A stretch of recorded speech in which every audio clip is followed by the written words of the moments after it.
I'd like to call this meeting of the Trumbull Police Commission to order at 6 p.m.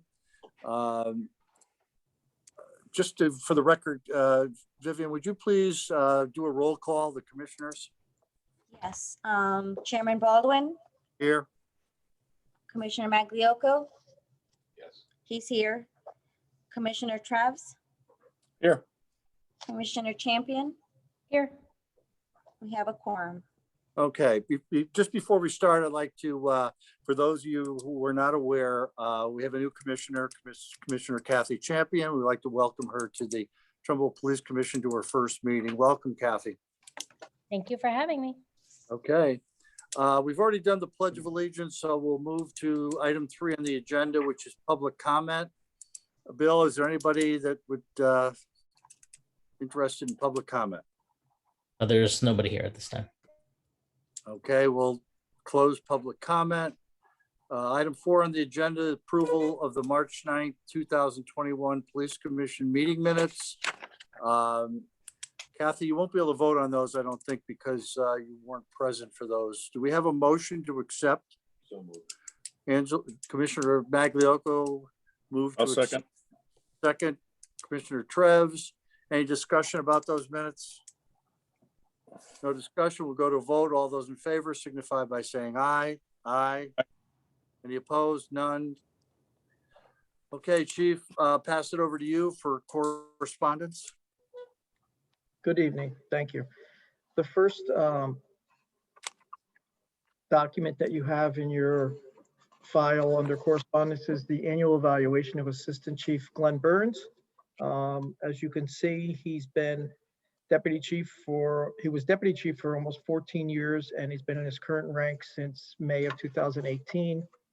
Assistant Chief Burns helps and assists me with the administrative services, which includes the Detective Bureau, professional standards, training, budget, finance, the facility, department fleet, records, scheduling, and he's been in charge of the oversight of the Trumbull renovations project and other administrative services as directed by my office.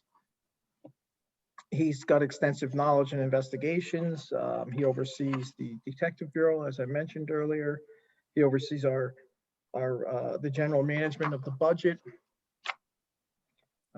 As I mentioned, the renovation project. He is reliable, professional, steadfast employee. Works very well with contractors, town employees, always professional. And I've come to rely on him greatly. Any commissioners have anything they'd like to add? If not, I would like to just echo what the chief has said. Glenn Burns has been a real rock in the department.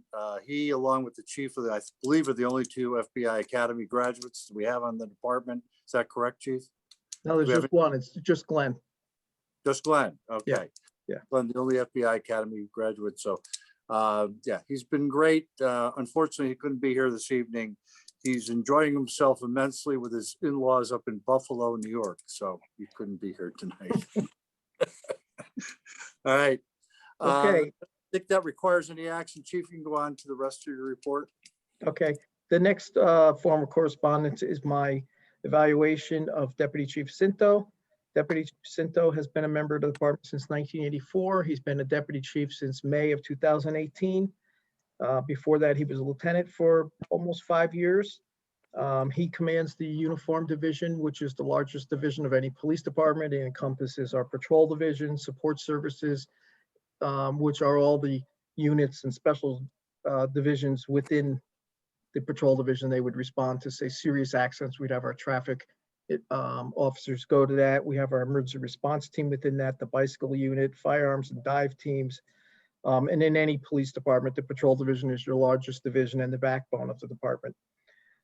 They deliver the essential services to the community 24 hours a day. He's on call 24 hours a day, as the assistant chief and I are. He is called quite often by members of his staff that report to him about all sorts of items. It could be something, a crime that occurred in town that is of serious nature, or it could be something that has to do with the operations of the department, and they need guidance in how to handle a situation. Early on in the pandemic last year, about 13 months ago, that was a daily, if not hourly, changing situation for all of us. And Deputy Chief Cinto was very helpful in guiding the patrol division in CDC changes, guidelines, measures of protection for them, working with the different divisions to make sure that we made adjustments to the way we continued to provide our services to the community, but to the best of our ability to safeguard the officers. And we really adjusted the way we deliver some of our services. If there were situations that we could handle strictly over the phone, we would. If it was a call we had to go to, we made changes in the way we worked with the EMS when we go to medical calls. We made changes with, the way we just go to homes, go into businesses, stores, whatever it might be. So there were a lot of changing and moving circumstances, especially early on, the first few months of the pandemic. And it took a lot of maneuvering on our part and communication, especially with our EMS. And Deputy Chief Cinto has a background in EMS services. He was able to approach and work with the EMS director and their people to manage all the assignments that we would work with them on.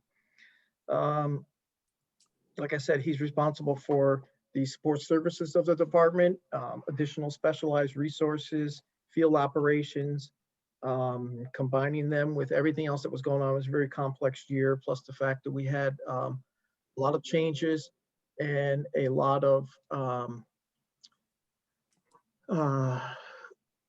changes in the way police officers do their jobs, not just because of the pandemic, but I would say a lot had to do with the police accountability bill that was passed in late July of last year. And that created some difficult times for the profession as a whole. So as we moved forward and worked through all of that, his approach to things was very common sense, no nonsense approach to his work, the way he directs his people. As I say in the report here, he's sensitive to the needs of his people, but at the same time looking at the overall picture and how it will affect our department as a whole. So again, he gives great practical advice. He's assisted me greatly in managing the department, and I'm very happy with him as an asset of the department and as my management team, and I'm happy he decided to stay for another year at least. Right, Len? We're not done working on them, are we? Yeah. Any commissioners have any comments regarding Deputy Chief Cinto's performance review?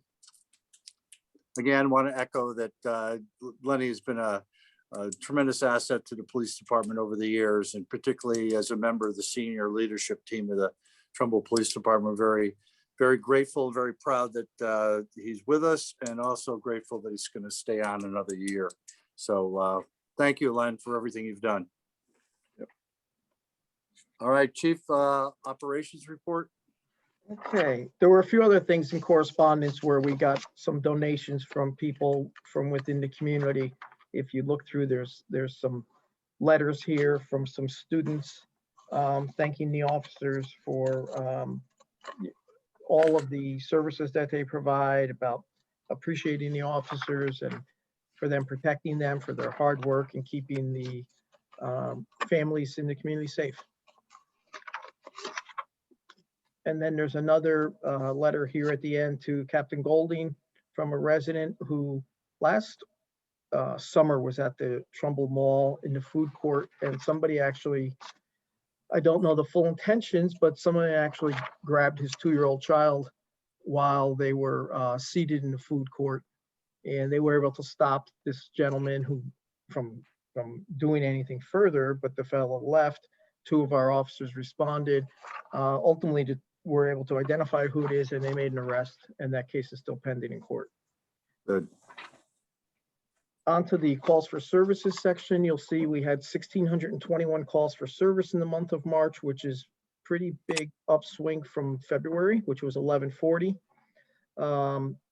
I suspect that our calls for services should continue to at least stay where they are in that 1,600 range or continue to climb as the pandemic restrictions become less and less. Motor vehicle enforcement, 151 traffic stops in the month of March compared to 66 in February. So that's a big uptick. They're out making more contacts, and I'm not too concerned with tickets being issued, but I do think it's important for us to make contact with people.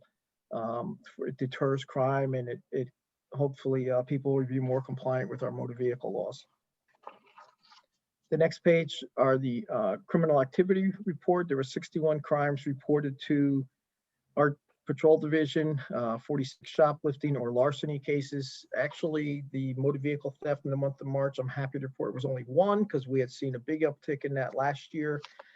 And so we're pleased with that. The burglaries, there were 4 in the month of March, 10 thefts from cars. We're still getting those reported to us quite often, and 61 total criminal incidents for the month of March. There are 117 burglar alarms in the month, up from 88 in February. The next 3 pages are all of the types of cases that they can handle. Anything that comes into the department, we tally them in the next 3 pages. And like I said, there's 1,619 calls for services, ranging from traffic control issues, trespassing, suspicious motor vehicles, shoplifting cases, whatever it might be, whatever the officers go on. The next section is a report from Wes Bartosik, who's our school resource officer at Madison Middle School. As you can see, he conducted a lot of training and attended a lot of meetings. They finalized the draft lesson plan for our active shooter training, which all of the members of the patrol division are attending now. We're conducting that department-wide. We do that at least once a year with all of the officers. It's important for us to hone those skills on responding to an active shooter. I don't have to remind anybody of that. And there are a lot of other meetings and training issues. He's a member of the TPAWD Executive Committee. He and the other SROs are also members and attend our TPAWD monthly meetings. So you can see what he did at Madison Middle School, and you can see some of the things that he did outside of that. Although he's assigned to the middle school, he's still responsible for some of the elementary schools. The next report is from Officer Scott Duva, who is the school resource officer at the high school. He breaks down his reports and cases, the investigations he's been involved in, welfare checks, threatening complaints, some fraud complaints, the training and the meetings that he attended in the month of March, some meetings with the superintendent's office and security people when school was going for reopening meetings to determine how that was going to happen, how it was going to occur, and so it would be safely done. He also worked with our traffic people and the schools and Deputy Chief Cinto on some of you may have noticed or heard that there was a lot of traffic backup at the beginning of school on Daniels Farm Road and at the end of the school day because of the traffic pattern in which people were picking up and dropping off children. So we actually came up with a different idea on how we can get cars in and out quicker and not have Daniels Farm Road clogged as much as it was. And we can talk a little bit about that when we get to the traffic report. I can have Deputy Chief Cinto fill you in. Next report is from School Resource Officer Federowics. He is assigned to Hillcrest Middle School, talks about the cases he handled. Again, some threatening complaints, welfare checks, some alarms, selective enforcement, and community policing that he does. And you'll see some of them are at the elementary schools because he also is responsible for some of them as well. And then the training he attended as in the month of March. After that's the K-9 report, 2 K-9 officers, the tracks that they were involved in, some of the training and sessions that they attended, and meetings that they attended. After that is the arrest summary. I've included the juvenile arrest for the month of March. There were 5 logged in the month of March. You'll see in your booklet. There were 22 adult arrests in the month of March. I would probably say that's a low month. Usually it's around 40, 43 adult arrests throughout the month. But This is what occurred in the month of March, from larceny cases, interfering with officer cases, risk of injury cases, burglaries, DUI cases, forgeries, larcenies, threatening cases, and so forth. The traffic report is done by Officer Kyle Siljamaki. There were 54 cases assigned to the traffic division in the month of March. Some of them were traffic stops, motor vehicle complaints, a motor vehicle collision that he investigated, several funeral escorts, car seat installations, and speed sign, where we have the portable speed signs we put in various locations throughout town as a calming device to try to slow people down. Because naturally we can't be on every road, and there are multiple complaints of speeding throughout different areas in town. And that's what the next page is. It's something that we read to the lineup for patrol supervisors to read to their patrol officers every day. Some of the problem complaint areas that they can target and do some radar or laser detection for speeding or stop sign enforcement, whatever it may be. There's no questions there. I'll move on to the detective division report. They have 33 open Hey, cases. Chief, so one quick question regarding the Daniels Farm school traffic and Booth Hill school traffic. I know that Daniels Farm has been rerouted onto Shallon Drive or Shallon Road. How Yeah. is that working out with the neighborhood? Yeah, so before the work was done, so we would divert cars there, there was a pretty significant amount of communication between the Public Works Department and us, and Deputy Chief Sintel can speak more detailed about it, but we did a lot of communication with the neighbors up there, so they knew it was coming, so they knew it was just going to be temporary, and it wouldn't be a daily thing year in and year out. So Len, if you could talk a little bit about that. Yeah, we worked last month. We worked with engineering, George Estrada, Bill Mauer from engineering. It was a walkway, a path that they modified it. They improved it for cars to travel on. Took all the traffic off of Daniels Farm Road. We were having an issue with accidents and bottlenecks Yeah. in the school. And in the morning with the buses adding to the congestion, it was just a nightmare up there. So they're rerouting all the parents now that are dropping and picking off their kids onto Jog Hill and to Shallon. And it's a straight run through the side of the school. They drop off on the sidewalk and drive straight out the exit. And it's worked out really well. And as far as I know, we haven't had any issues in the neighborhood. I haven't had any complaints. Now, are they only allowed to go northbound on Daniels Farm Road, or can they turn southbound? They can turn in both directions. Good, okay, 'cause I'd heard that they can only go northbound, good. And what about Booth Hill? That's a different problem. The access road, there's access roads behind all the schools in town. That one's got a steeper grade and curve in it. Bill Maher was saying it's impractical trying to re-engineer that one for vehicular. Yeah. traffic. So we're gonna have to. How about the other elementary schools? Are we having any difficulty? There's congestion in the morning at all the elementary schools because all the parents are driving the kids to school now and dropping them off, picking them up. But Daniels Farm was the biggest issue. The fire department was concerned about the bottlenecks, getting their equipment down the road. Booth Hill is congested, but it doesn't seem to be as bad. So. All right, thanks, Chief. Okay. All right, Mike. And another thing for Daniels Farm, going in Shallon, it's not both ways, it's one way in. So it's the cars that may go in through Shallon to go up into the rear of Daniels Farm School, they exit out onto Daniels Farm Road. They don't come back down in Shallon, so they're just getting the one-way traffic. Okay. And we've monitored it. We've had our traffic people up there monitoring it, and everything we've seen has been smooth. The people with their children in the cars have been respectful. They are keeping the driveways open. They're not blocking those on people. So last week I spoke at the first selectman's office, and as far as I know, and speaking with them at that time, there were no more complaints about the cars up there. It's like I said, it's temporary. At the end of the school year, we believe that'll be the end of it. And then Okay. when we come back in session in September, things are hoped to be much better. Okay, thank you. So moving to the detective division report, like I said, they have 33 open cases that they're working, 13 cases they took in the month of March. They closed 4. They've applied for multiple arrest warrants. They've served some search warrants. They've done fingerprinting for firearms, for weapons, and some of them for security. We do have an uptick in applications for pistol permits. We have had for quite some time now.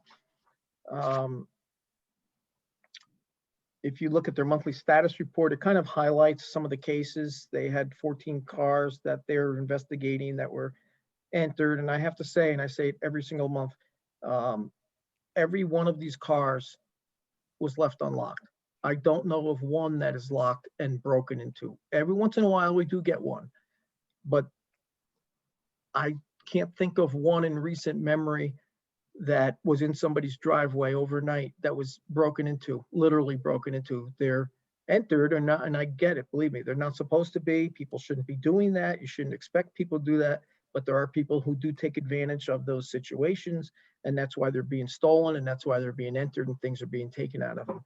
And some of them are left in there with cash in them or computers. We've had some guns stolen out of cars that shouldn't have been left in them. We've had cars stolen. Every single one of the cars that have been stolen has had a key in it. Whether it's a key fob or a key, there's a key in the car, and the person is able to just start it and drive off with it. So once again, as we've been doing for several years now, we ask people to help us protect them and not be victimized by locking their cars, securing them, taking their keys, key fobs inside the house. Moving on, you'll see some of the investigations that they're working on, the types of cases they're working on, stolen cars that have been recovered. The first one you'll see was recovered, we believe was used in a shooting. We've done some DNA swabbing of the car, and we've sent that on to the state lab to send through their CODIS unit, which will determine if the person who handled the article that we swabbed is in their DNA database as a prior arrest for a felony or such. And then you see all the other cases, counterfeiting, ID theft, sexual assault cases, larceny checks. There's one that's in bold there you see was a large check that was stolen from someone's mailbox. And the detectives were able to work on that and determine that somebody was actually at a bank in Bridgeport at a specific time with the check, trying to cash it, trying to draw off of it. And they responded there and ultimately made an arrest of that person. Some other cases, like I mentioned, shoplifting, sexual assault case, there's unfortunately a suicide here, some tips that we took in through the tips line, and other cases. If there's any questions, I'd be happy to answer what I can. If not, I'll move on to the training division. As you see in Officer Fedor's report, all the types of training we've done ICE rescue training, because all of our officers in patrol are trained in ICE rescue, because unfortunately, God forbid, if someone were to fall through the ice, the patrol officer is going to be like the first person there. Our scuba team would be activated, but for rescue of that person, we want our patrol officers in the field that can get there within minutes to be able to do something to help. So we do a lot of training with that. We had our ERT team involved in training. As I mentioned earlier, we're doing active training for the active aggressive training for the officers, active shooter, mental health first aid for officers. We do a lot of training. We really try to keep the officers as in tune with the latest and best practices for their work. One thing I would like to mention under the community policing section of this, we had Officer Lasser, who's a member of our department for a few years now, go to Booth Hill School. There's a deaf girl that is in elementary school there, and we arranged with her teachers for Officer Lasser to meet with her. Officer Lasser does sign language, and he met with her and explained to her what the officers do, why we're here, how they can depend on us, and just spoke with her and the teachers in the hallway. And I want him to go back and do that, because to me that's what he should be and we should be doing as a department, is really reaching out to people, because I want everybody to feel included in everything that we do. And I think it's incumbent upon us to reach out to everybody in the community. And whether the person is a mainstream student or not, I want us there for them, and I want them to feel that we're there for them. So that's important to me. And I've instructed some of his supervisors to make sure he goes there periodically and visits with her and develops a relationship with her. A great idea, Chief. Thank you. Underneath that, you'll see we have to do annual human trafficking training. So we did that. We have our instructors and the list of all the officers who went and the dates they went. And that's really about it in training. If you don't, here's a picture of Officer Lasser with the student on the left, if you can see that. And before we did, I'll just take a minute and let you watch that.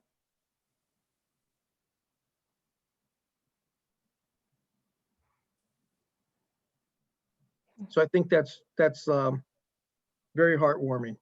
That's the way it should be. What's next? The police cadet, training. Let me finish up training. Last year when the pandemic occurred, about this time, all the training we would send people to was basically just shut down. And that was across the board in any form of policing throughout the state, probably throughout the country. There was Zoom training we did. I don't think it's ideal, but we did as much as we could. But the training is starting to pick up again now. We were able to send officers to more training, more hands-on training, and it's just better to be in person when you're training or meeting even like this than it is through a Zoom meeting, I think. So, but training, like I mentioned, is starting to pick up again.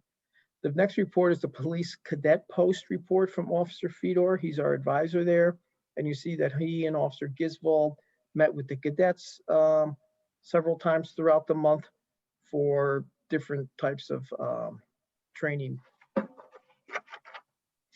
Then we had a financial review done of the cadet post. There is a checking account that the cadet post has, and I like to make sure that we do a kind of an audit of that every, periodically, to make sure that, and I have no reason to believe otherwise, to make sure that we're just doing the proper accounting of our money and the money that's entrusted to us for the cadet post. So Sergeant Coppola, who has some training in financial crimes, we had do our last one about 2 years ago and this one, and he found that everything was in order. He made a couple of recommendations, but everything appears to be in order the way the checking account is being handled. So if there's any questions on that, I'd be happy to answer that. Otherwise, I will move on to the sick and injury report. We had 0.8 sick days per officer in the month of March. It's down from February and January. So right now the average calendar year is 3.7 days per officer, shifts per officer, which, that includes people who have had the quarantine for COVID. So if we put someone out on a 14-day quarantine, that's in there, or a 10-day quarantine, which is what we're doing now.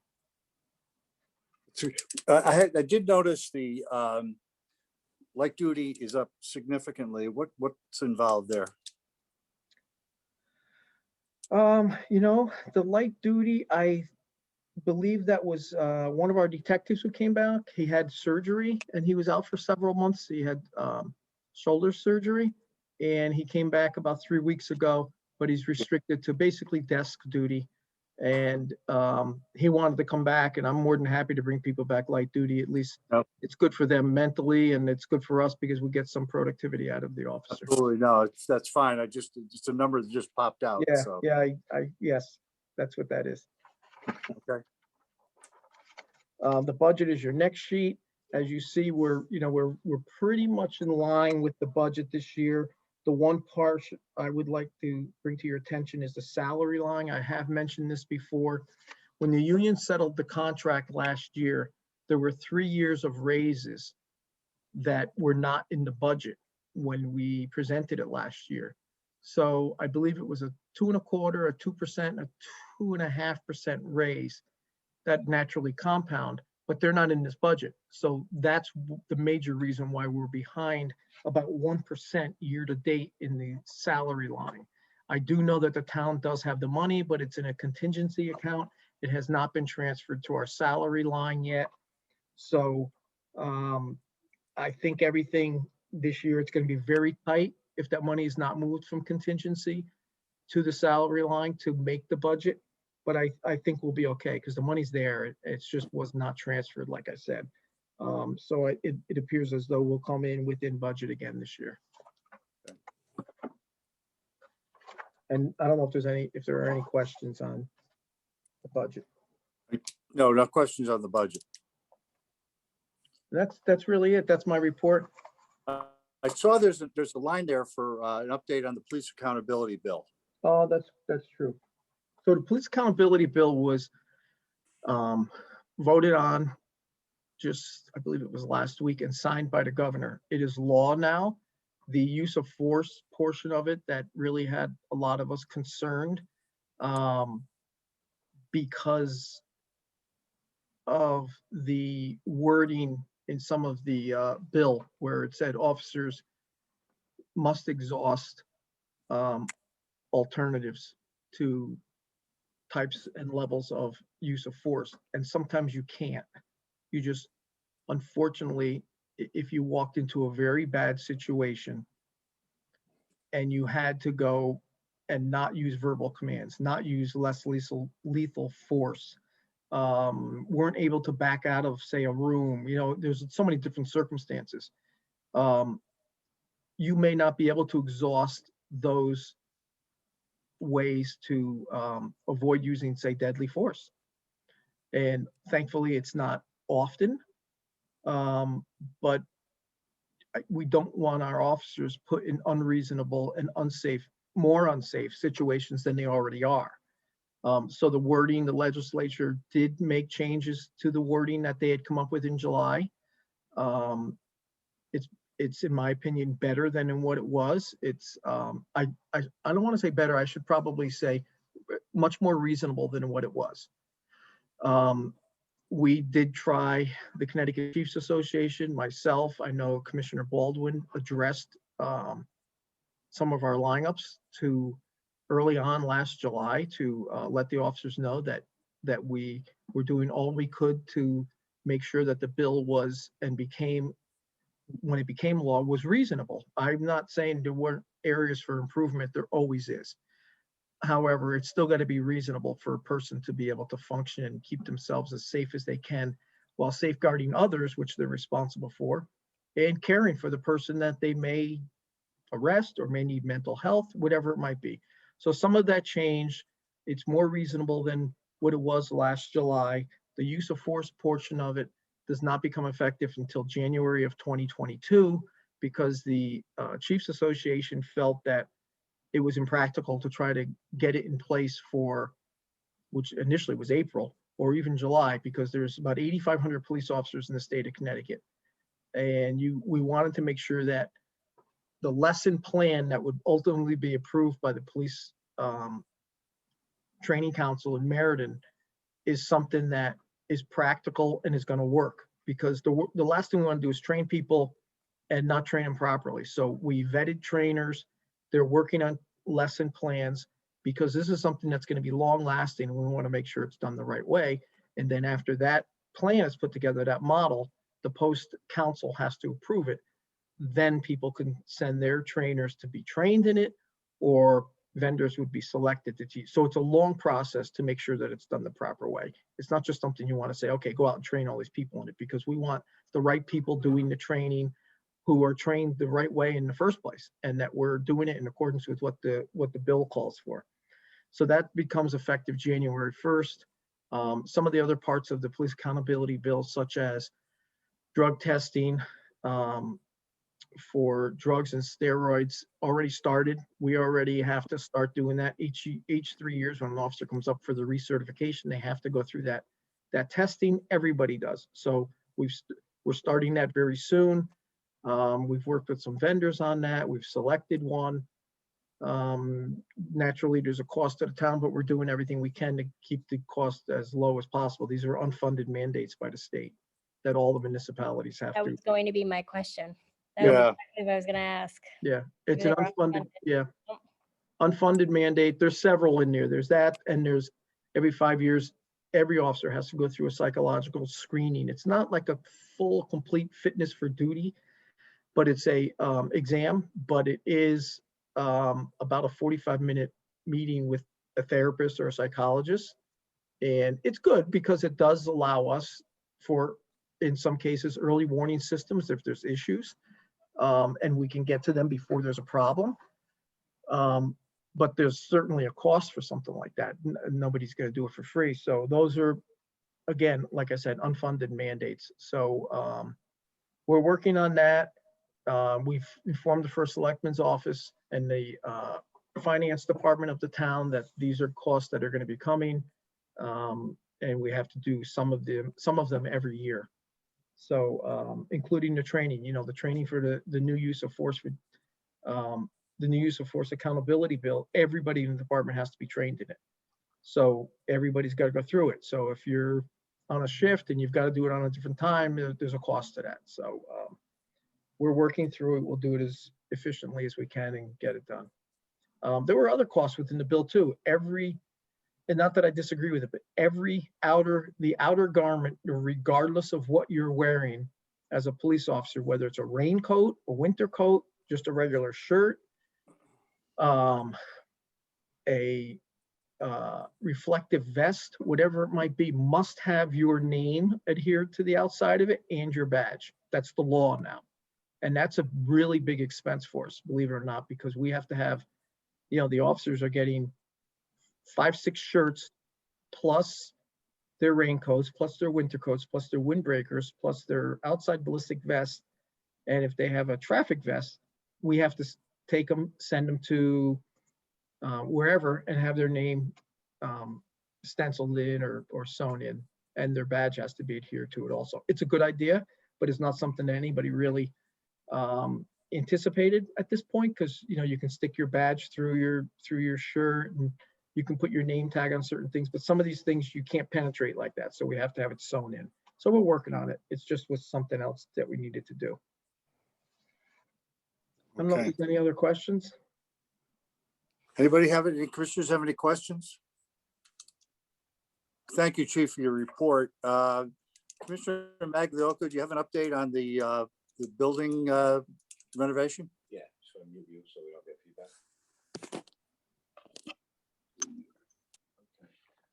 All right, first I'd like to welcome Kathy to the Police Commission. Thank you. So as part of this renovation work, we are getting close to the end.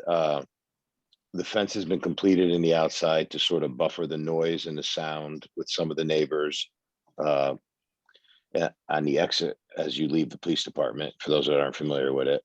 We're waiting for a bill from Public Works so we could pay that, even though Public Works facilitated all that, it's coming out of our budget. There was an issue with some venting that Bismarck took care of right away, so they are complete.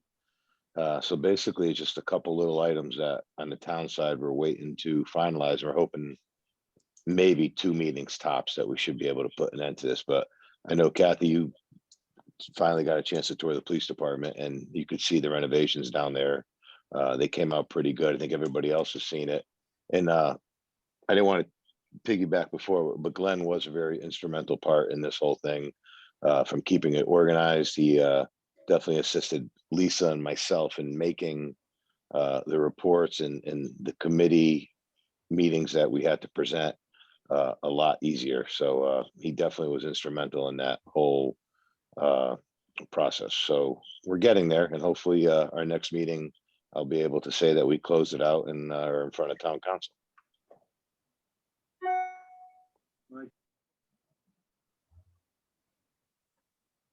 You're muted.